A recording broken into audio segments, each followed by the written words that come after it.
राधे राधे, जय श्री कृष्ण। प्रिय श्रोतागणों, आज की इस वीडियो में हम सुनेंगे कार्तिक महात्म अध्याय 7। उससे पहले हम कार्तिक स्नान की एक कथा सुनेंगे, तो आइए श्रवण करते हैं।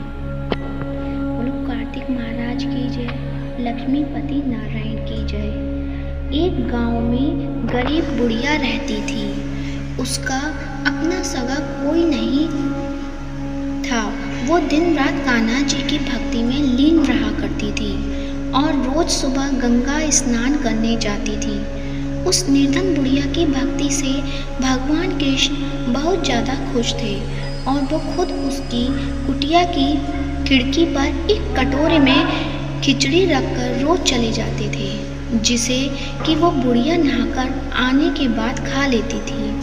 बरसों तक ये सिलसिला चलता रहा, लेकिन उसकी पड़ोसन को इस बात की काफ़ी जलन थी। एक दिन जब बुढ़िया नहाने गई थी और कृष्ण जी उसके घर की खिड़की पर खिचड़ी रख कर गए, तो वो दुष्ट पड़ोसन ने वो खिचड़ी का कटोरा घर के पिछवाड़े फेंक दिया। जब गंगा स्नान के बाद बुढ़िया घर लौटी तो उसे वहाँ कटोरा मिला नहीं। बुढ़िया बहुत दुखी हुई और भूखी रह गई। पड़ोसन ये सब देखकर बहुत खुश हुई, लेकिन जहाँ उसने खिचड़ी फेंकी थी वहाँ पर एक पौधा उग आया और उसमें 2 सुंदर फूल खिल गए, जिसकी सुगंध काफ़ी अलग थी। एक बार राजा उधर से गुजर रहे थे तो उन्हें वो सुगंध काफ़ी अच्छी लगी। वो दोनों फूल तोड़कर रानी के लिए ले आए, जिसे सूंघते ही रानी गर्भवती हो गई और उन्होंने 9 महीने बाद 2 जुड़वा बच्चों को जन्म दिया। दोनों राजकुमार जब बड़े थे तो किसी से बात नहीं करते थे, लेकिन अक्सर जंगल में शिकार करने चले जाते थे, जहाँ उनकी मुलाकात उस बुढ़िया से होती थी। ये बात जब राजा को पता चली तो वे बहुत हैरान हुए। उन्होंने तुरंत सैनिकों को उसे लाने के लिए भेजा। दरबार में जब वो बुढ़िया पहुंची तो राजा ने पूछा कि मेरे दोनों बेटे किसी से बात नहीं करते हैं, लेकिन आपसे बात करते हैं, क्यों और कैसे? इस पर बुढ़िया ने कहा कि मुझे ये सब तो नहीं पता, लेकिन हाँ, मैं तो अपना खिचड़ी वाला कटोरा खोज रही थी। तब एक दिन ये दोनों मुझे मिले और कहने लगे कि मैं आपका कटोरा हूँ और मैं ही आपकी खिचड़ी हूँ, और तब से ये मुझसे मिलने आने लगे। राजा को यह सब सुनकर काफ़ी हैरानी हुई, लेकिन उसने बुढ़िया को प्रणाम किया और उन्हें राज दरबार में विशेष अतिथि बनाकर हमेशा के लिए रख लिया। ये बात दोनों राजकुमार सुनकर काफ़ी प्रसन्न हुए। उन्होंने तुरंत राजा को प्रणाम किया और दोनों ने बोलना प्रारंभ कर दिया। संयोग से ये सब कार्तिक माह में हुआ था। तब से ही कार्तिक मास में पवित्र नदियों में स्नान करने और घरों में इस दिन खिचड़ी बनाने का रिवाज बन गया। बोलो कार्तिक महाराज की जय। अब सुनते हैं कार्तिक मास महात्म कथा अध्याय 7। तो प्रेम से जयकारा लगाइए। लक्ष्मीपति नारायण भगवान की जय। नारद जी ने कहा, हे राजन, कार्तिक मास में व्रत करने वालों के नियमों को मैं संक्षेप में बतलाता हूँ, उसे आप सुनिए। व्रती को सब प्रकार के आमिष, मांस, उड़द, राई, खटाई तथा नशीली वस्तुओं का त्याग कर देना चाहिए। व्रती को दूसरे का अन्न ग्रहण नहीं करना चाहिए, किसी से द्वेष नहीं करनी चाहिए और तीर्थ के अतिरिक्त अन्य कोई यात्रा नहीं करनी चाहिए। देवता, वेद, ब्राह्मण, गाय, व्रती, नारी, राजा तथा गुरुजनों की निंदा भी नहीं करनी चाहिए। व्रती को दाल, तिल, पकवान व दान किया हुआ भोजन ग्रहण नहीं करना चाहिए। किसी की चुगली या निंदा भी नहीं करनी चाहिए। किसी भी जीव का मांस नहीं छूना चाहिए। पान, कत्था, चूना, नींबू, मसूर, बासी तथा झूठे अन्न का भी प्रयोग नहीं करना चाहिए। गाय, बकरी तथा भैंस के अतिरिक्त अन्य किसी पशु का दूध नहीं पीना चाहिए। कांसे के पात्र में रखा हुआ पंचगव्य, बहुत छोटे घड़े का पानी तथा केवल अपने लिए ही पका हुआ अन्न प्रयोग करना चाहिए। कार्तिक माह का व्रत करने वाले मनुष्य को सदैव ब्रह्मचर्य का पालन करना चाहिए। उसे धरती पर सोना चाहिए और दिन के चौथे पहर में केवल एक बार पत्तल में भोजन करना चाहिए। व्रती कार्तिक माह में केवल नरक चतुर्दशी, जिसे छोटी दीपावली भी कहा जाता है, के दिन शरीर में तेल लगा सकता है। कार्तिक माह में व्रत करने वाले मनुष्य को सिंघाड़ा, प्याज, मट्ठा, गाजर, मूली, काशीफल, लौकी, तरबूज इन वस्तुओं का प्रयोग बिल्कुल नहीं करना चाहिए। रजस्वला, चांडाल, पापी, मिलेच्छ, पतित, व्रतहीन, ब्राह्मण द्रोही और नास्तिकों से बातचीत नहीं करनी चाहिए। भगवान विष्णु को प्रसन्न करने के लिए अपनी शक्ति के अनुसार चंद्रायण आदि का व्रत करना चाहिए और उपयुक्त नियमों का पालन करना चाहिए। व्रती को प्रतिपदा को कुम्हड़ा, द्वितीय को कटहल, तृतीया को तरुणी स्त्री, चतुर्थी को मूली, पंचमी को बेल, षष्ठी को तरबूज, सप्तमी को आंवला, अष्टमी को नारियल, नवमी को मूली, दशमी को लौकी, एकादशी को परवल, द्वादशी को बेर, त्रयोदशी को मट्ठा, चतुर्दशी को गाजर तथा पूर्णिमा को शाक का प्रयोग नहीं करना चाहिए। रविवार को आंवले का प्रयोग नहीं करना चाहिए। कार्तिक माह में व्रत करने वाला मनुष्य यदि इन शाकों में से किसी शाक का सेवन करना चाहे तो पहले ब्राह्मण को देकर ग्रहण करे। यही विधान माघ माह के व्रत के लिए भी है।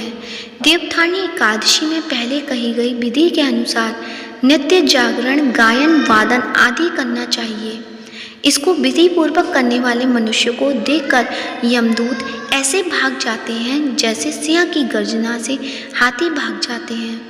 कार्तिक माह का व्रत सभी व्रतों में श्रेष्ठ है। इसके अतिरिक्त जितने भी व्रत यज्ञ हैं वह 1000 की संख्या में किए जाने पर भी इसकी तुलना नहीं कर सकते, क्योंकि यज्ञ करने वाले मनुष्य को सीधा वैकुंठ की प्राप्ति होती है। जिस प्रकार राजा की रक्षा उसके अंग रक्षक करते हैं, उसी प्रकार कार्तिक माह का व्रत करने वाले की रक्षा भगवान विष्णु के आगे से इंद्रादि देवता करते हैं। व्रती मनुष्य जहाँ कहीं भी रहता है वहीं पर उसकी पूजा होती है, उसका यश फैलता है। उसके निवास स्थान पर भूत पिशाच आदि कोई भी नहीं रह पाते। विधि पूर्वक कार्तिक माह का व्रत करने वाले मनुष्य के पुण्यों का वर्णन करने में ब्रह्मा जी भी असमर्थ हैं। यह व्रत सभी पापों को नष्ट करने वाला, पुत्र पौत्र प्रदान करने वाला और धन धान्य की वृद्धि करने वाला होता है। बोलिए विष्णु भगवान की जय, वृंदावन बिहारी लाल की जय। अब सुनते हैं तुलसी चालीसा। बोलो तुलसी माता की जय।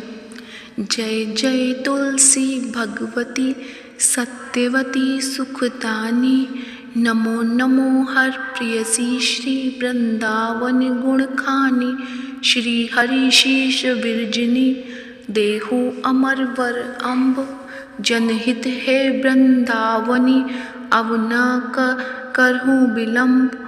धन्य धन्य श्री तुलसी माता, महिमा अगम सदा श्रुति गाता, हरि के प्राण हूँ से तुम प्यारी, हरि ही हेतु कीनो ताप भारी, जब प्रसन्न है दर्शन दीनो, तब कर जोरी विनय उस कीनो।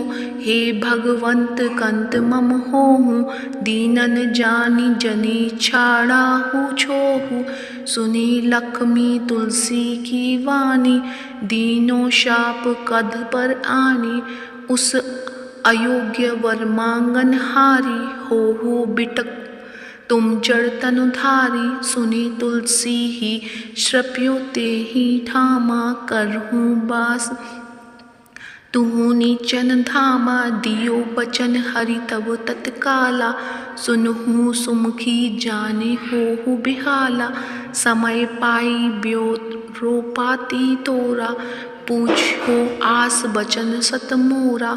तब गोकुल मह गोप सुदामा। तासु भई तुलसी तुबामा। कृष्ण रास लीला के माही। राधे शक्यो प्रेम लखी नाही। दियो शाप तुलसी तत्काला। नर लोक कहि तुम जन्मो बाला। यो गोप वह दानव राजा। शंखचूड़ नामक शिर ताजा। तुलसी भई तासु किनारी। परम सती गुण रूप अगारी। उस दे कल्प बीच जब गऊ। कल्प तृतीय जन्म तब भयो। वृंदा नाम भयो तुलसी को। असुर जलंधर नाम पति को। करी अति द्वंद अतुल बल धामा। लीला शंकर से संग्रामा। जब निज सैन्य सहित शिव हारे। मरही न तव हरि पुकारे। पतिव्रता वृंदा थी नारी। को न सके पति ही सहारी। तब जलंधर ही भेष बनाई। वृंदा ठीक हरि पहुँचो जाए। शिव हित लही करी कपट प्रसंगा। कियो सतित्व धर्म तो ही भंगा। भयो जलंधर कर सहारा। सुनी उर शोक उपारा। तीहि शर दियो कपट हरि टारी। लखी वृंदा दुख गिर उचारी।